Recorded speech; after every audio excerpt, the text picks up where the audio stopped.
So I've gotten asked a lot to discuss these videos saying you need 100 shares of Tesla and you will be a millionaire fast. I know we've discussed this in the past with other stocks, but it's even more dangerous when we're talking about a stock like Tesla. So I figured we would break them down, give you the hard truth about this type of investing, and we'll look at Tesla specifically, guys, the good and the bad and everything else so you can make the best decision possible for your investing. Just make sure you like the video if you like getting the truth without the hype, guys, because that's exactly what you're going to get today. So when I kind of look at these videos and I kind of go through them, and there's a lot of them out there, I understand exactly why, but when I go through them, I kind of see some really good things and some really bad things. So I want to start with the good stuff first, because there is plenty of great concepts in these videos that you guys need to know, and then we'll kind of discuss the negatives as well. And we'll get down to the hard truth about owning 100 shares of Tesla stock, or any other stock for that matter. You really could apply them to any of them, but we'll talk specifically about Tesla. What is the hard truth with that? And it's probably not going to be what you think, guys. So make sure you stick around for that and get that. So number one, it encouraged buy and hold investing. You guys know this channel is all about buy and hold investing. That is what we do here. And virtually every single one of these videos shows that you don't need to take profits or short this or do that, or, do this option play or any of this other ridiculous stuff like that. It didn't show any of that. All it shows was you just simply invest in the stock and then let compounding work for you. That is the beauty of it. It is the eighth wonder of the world, according to Einstein. So, if you want to argue he was a dumb guy, I don't know what else to tell you. That's just simply not true. Compounding does all the work for you. I didn't have to do anything in order to get the vast majority of the gains in my portfolio. It came from buying and holding and letting compounding do its thing over decades. That's how you end up with a massive portfolio over the long run. Same thing when you talk to rich people. Talk to anybody. Ask them, how do you get rich? It's not ever by doing all the work. I own this business, I own this great company, and I do everything. But it's by letting others help you get there. That is how you grow a massive multi-billion-dollar business or a $100 million business, or whatever the case is. You don't do it on your own, you do it with a team. And compounding is basically like your own personal workers in your portfolio. They're in there working when you're not. They're in there doing things when you're, at home. You pulling up your screen and just looking at it isn't helping any, right? You're not doing anything in regards to that. But having a stock go from $100 to $400, you didn't have to do anything except for just hold the stock during that time frame. Even just look at Tesla last year. If you bought like we did down in the 140 range or so, all you had to do was just simply hold, and the stock is well over $300 now. And obviously at the end of the year, it was up over $400 per share. What work did I do in order to get those gains on those shares that I bought? I did nothing. I let compounding and the stock itself do the work for me. And that's what I love about that. And I love the fact that they didn't get into all the different games, and it wasn't like this short this and then option play that and roll this and all this other ridiculous stuff. It basically just said, hey, buy and hold the stock and let the company performance take the stock price higher. Number two, it had you setting goals. I could not tell you, I don't know what the numbers are. I wish I did. But most people invest without goals. I know this for a fact. I do not just group sessions with my group there, we do in-person sessions as well. And every single time, even when folks have goals, a lot of times we're able to find flaws in those goals. Most people just don't invest with goals. Now, I'm not saying it's everyone, obviously, but a lot of folks don't do it. And I'm sorry, I want to get rich or make a lot of money is not a goal. I'm sorry. It's just not a fact of life. You've got to actually put some math to it. But I love the fact that they gave you a goal of shares to go after. And more importantly, what I really like about it is you can then, because you have a share, it's 100 shares, right? You can then do that, quickly do the math and see if 100 shares at a particular growth rate gives you the amount of return that you want over the long run. You can easily calculate that and see exactly where you're at. So obviously, I think a stock like Tesla over the long run is going to beat the market overall. So I can simply plug in any simple investing calculator, 100 shares at the current price, basically take whatever growth rate you want to put on there. Let's say 12%, just simply to beat the market to see where we're at, and then see where I end up in 10 years, for example, doing exactly that. Does that get me to my goal or not in regards to holding that stock, not just the number of shares? If that end number there doesn't get you to the number that you want in regards to investing there, well, then you can just adjust the number of shares you need to buy in order to get there. It goes from a guess and I want this and I hope so and all this other sort of stuff. You're putting actual math to it. And yes, it is possible, instead of 12% in the future, A stock like Tesla goes on like an Apple style run at various times, and the return is much higher than that 12%. But you got to realize, for me, I want that to be a bonus to me. I want to ensure that I have the best chance to hit my goals. Not, let me best case scenario everything, do the very minimum, and then hope that I get there.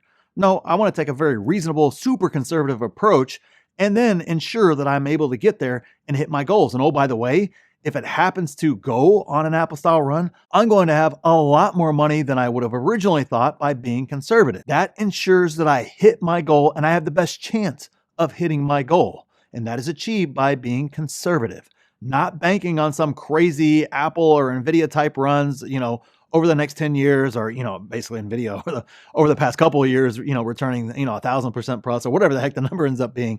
That's what I don't want to do. I won't want to speculate like that, like most folks do. I want to be very conservative and then let all the rest of that be that upside. But we have to talk about the downsides to these videos as well, because unfortunately, they were extremely flawed. And especially with Tesla, you guys know the stuff gets wild on both the bull and the bear side. So let's talk about the downsides or the negatives next. So the first one is projections. The projections on every single video sent to me were bad once again, and this is the norm. Now, I'm not going to call out names. I'm not going to tell you who, what, when, where, or whatever. All I know is I get sent these videos, I watch them, and this is what folks are saying, but it's not my job to come on here and call them out or anything else of that nature. But for example, if you think Tesla is going to grow by 30% a year, that doesn't mean the stock price will grow at 300% per year. That's one of the things that I saw. And to dig even just a little bit deeper when we're talking about the stock market here, who cares if they grow revenue, but the margins go down and EPS goes down as they're growing revenues? The stock price is going to actually go the opposite way of those projections that were based on, I don't know, not just assumptions, but straight up speculation and hopium in the end. That is why when I look at projections, I am personally so conservative, especially with Tesla. And oh, by the way, for the past 5 years, I've been absolutely spot on with those projections in regards to how it's going to go and what's going to work out. Obviously, not specifically to the price. That's impossible to do. Nobody can time the tops and the bottoms. But generally speaking, when I was being called a bear, whenever the stock ran up too hot, and then I'm buying cheaper shares and somehow I'm still a bear, I don't know. That's kind of the logic that goes around. And I think that goes around because I'm not believing in these hype projections. I'm not basing it on speculation or hopium or what could happen in the future. But more importantly, every single one of those videos were not based on our next point. No mention of valuation at all. No one mentioned collecting those 100 shares at a reasonable valuation. And I'm sorry, owning 100 shares of Tesla at any price isn't exactly the best choice, especially in regards to a stock like Tesla that moves up and down so wildly. All those folks that were buying the hype run there at the end of the year because Tesla to the moon and are, paid 400, 450, whatever they ended up paying for those shares, probably aren't nearly as happy, and more importantly, aren't going to have nearly as effective of an investing strategy like those of us that were patient last year and bought at a much more reasonable valuation. Owning 100 shares at that more reasonable valuation makes far more sense to me. Valuation is key to investing. And I know if you don't know valuation, you have no idea if you're overpaying or underpaying for a stock. That is the fact when you don't understand valuation. And I'm sorry, valuation always matters. The stock price always returns to the fundamentals, both to the up and to the downside. So how do you avoid buying Tesla at $400 plus in 2021? And instead, we're loading the boat in the $100 range. That's right, you guessed it, valuation, which is why I harp on it so much, why we teach it and do coaching on it in my group, because it is that critical to your investing. And I can apply the same exact thing to last year. You could get Tesla in the mid 100s, but if you didn't understand valuation, you may have been scared to buy then because the negative was, the narrative was all kinds of negative then. Or on the flip side of that, maybe you FOMO'd in at the end of this year or end of last year at well over $400 instead, which you wouldn't have done again if you understood valuation. Valuation is the key to avoiding all that. And I'm sorry, I know some of you guys hate it when I say this, but it has proven true the entire history of the stock market. And it makes a massive difference in your return when you look at these types of scenarios and trying to game plan these scenarios out. It makes a massive difference in regards to that return and how many shares you actually need in order to hit your goals with a particular stock like Tesla. Number 3, unintentionally encourages lottery investing. Now let me kind of define lottery investing for you guys. Lottery investing to me, and I see this a lot, is basically we all want to buy $1,000 worth of a stock or 100 shares in this case of Tesla and have it turn into millions of dollars in the very near future. That is what we all want to have happen. But the truth is, investing is about consistently investing in great companies, and those that consistently invest month in and month out, quarter in and quarter out, year in and year out, those that do that in time will have millions in their portfolio, not buying once and hoping it turns into a million later on, especially when you start basing it on crazy YouTubers' projections out to 2030 that are purely speculative and have no tangible anything behind them. I'm sorry, Tesla to the moon is not a good projection. And everyone that I know that has made millions of dollars investing, not millions on YouTube and then investing, but millions actually investing in the stock market and a lot of other asset classes, doesn't matter, you pick it. Every single one of those people have done it by consistently investing during bull and bear markets, good and bad times, regardless of who's in office, regardless of any of the things going on. They just consistently continued to invest. Consistency is the key, and why a simple DCA crushes every other strategy out there. Statistically, it's proven. Hedge funds have put out studies that have proven that. We've done our own math in the group here. One of our coaches did and showed DCA crushes every single other strategy. Not taking profits or trading or options or anything else out there, or hopium hype projections to the moon and just throw $1,000 here or buy 100 shares and you'll be a millionaire in 5 years. None of that garbage. Just a simple DCA and hold statistically crushes everything else. So, bottom line here, simply buying 100 shares and kicking back on the beach is not the best approach statistically, but that's not even the hard truth about all this sort of stuff. Let's get down to what is the hard truth about all of this. And that is 100 shares of any stock is relative, guys. And let me explain this a little bit further. Okay, so I get asked a lot in my videos, and fairly so, I get asked, what is a full position? To me, that is the amount of money you are willing to risk in a particular stock and still be able to sleep very well at night with your portfolio makeup, and everything else. There's no right or wrong percentage or anything else of that nature. It is just simply, are you comfortable with the risk with that particular stock and that amount of money in that stock over the time frame to where you can sleep at night as you march on towards your goals? We have folks in our group that I can confirm where $10,000 in Tesla is a huge position. That is a big position to them. And then we have others in my group where the DCA amount monthly is $100,000 per share going into Tesla. That's how much they DCA into it every single month. We have folks who are 50% or more of their portfolios is Tesla stock. We have others that don't own any.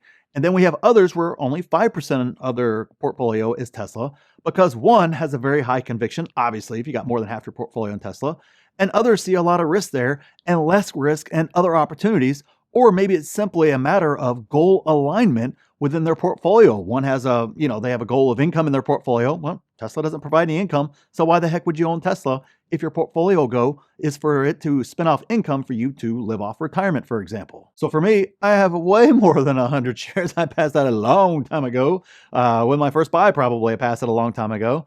And others of you may only have 50 shares and feel just as good as I do with my share count in the end. The bottom line is there's no right or wrong answer. There is no predetermined percentage it should make up of your portfolio or anything else of that nature.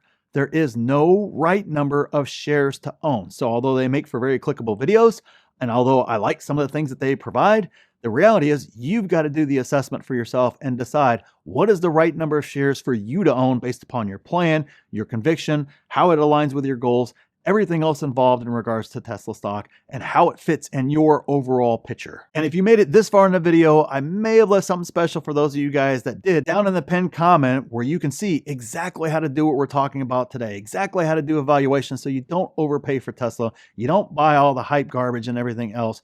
You also get to take 5 courses for free, get your free coaching to help you further your investing, have direct access to me anytime you want on our live Q&As, or you can jump into my DMs or just ask me a question there in the Discord, have a group of 6, 7, and 8-figure investors helping you become a better investor, and so much more. Make sure you check out the pinned comment and see if a membership's right for you. And click this video here if you want to see exactly what I'm buying in this market, and click here to see my exact plan for this market. So thanks for watching, and we'll see you in the next one.